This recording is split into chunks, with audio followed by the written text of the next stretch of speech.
অনেকেই শুক্রবার সন্তোষী মার উপোস রাখেন। যারা উপোস করেন না কিন্তু সন্তোষী মায়ের ভক্ত, তাদের অনেক কিছু মেনে চলতে হয়।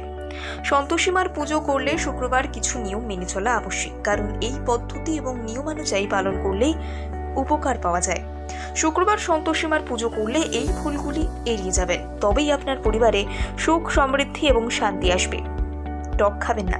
শুক্রবার সন্তোষী মার উপোস করলে কিংবা পুজো করলে এই দিনে ভুলেও টক খাবেন না। টক জিনিস খেলে ক্ষুব্ধ হন সন্তোষী মা। যে বাড়িতে সন্তোষীর উপবাস থাকে সেই বাড়িতে শুধু উপবাসই নয়, বাড়ির যে কোনো সদস্যের এই দিনে টক খাওয়া উচিত নয়, তাই এই নিয়ম কঠোরভাবে মানুন। গুড় ও ছোলা নিবেদন।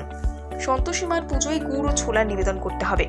এই ভোগ ছাড়া পুজো সম্পূর্ণ হয় না। বহু প্রকার ফল এবং উপাদান নিবেদনের পর গুড় এবং ছোলা নিবেদন না করলে মা আপনার প্রতি সন্তুষ্ট হবেন না।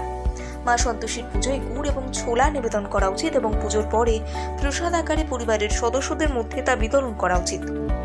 যে বাড়িতে মা সন্তোষীর উপবাস রয়েছে সেখানে বিশেষ খেয়াল রাখুন শুক্রবারে ভুল করেও যেন মাংস বা মদ খাওয়া না হয়।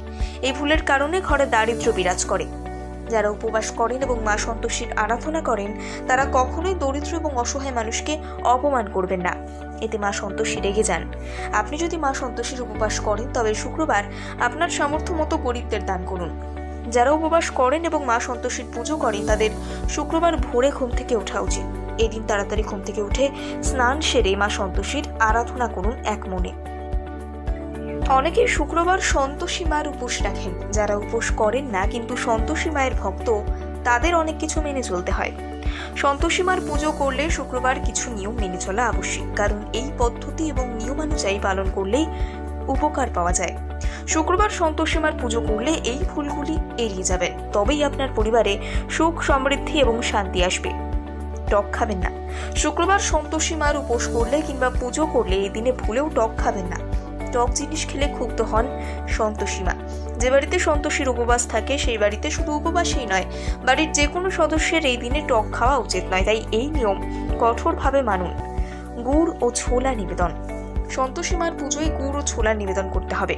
এই ভোগ ছাড়া পুজো সম্পূর্ণ হয় না। বহু প্রকার ফল এবং উপাদান নিবেদনের পর গুড় এবং ছোলা নিবেদন না করলে মা আপনার প্রতি সন্তুষ্ট হবেন না। মা সন্তোষীর পুজোয় গুড় এবং ছোলা নিবেদন করা উচিত এবং পুজোর পরে প্রসাদ আকারে পরিবারের সদস্যদের মধ্যে তা বিতরণ করা উচিত। যে বাড়িতে মা সন্তোষীর উপবাস রয়েছে সেখানে বিশেষ খেয়াল রাখুন শুক্রবারে ভুল করেও যেন মাংস বা মদ খাওয়া না হয়। এই ভুলের কারণে ঘরে দারিদ্র্য বিরাজ করে। যারা উপবাস করেন এবং মা সন্তোষীর আরাধনা করেন তারা কখনোই দরিদ্র এবং অসহায় মানুষকে অপমান করবেন না, এতে মা সন্তোষী রেগে যান। আপনি যদি মা সন্তোষীর উপবাস করেন তবে শুক্রবার আপনার সামর্থ্য মতো গরিবদের দান করুন। যারা উপবাস করেন এবং মা সন্তোষীর পুজো করেন তাদের শুক্রবার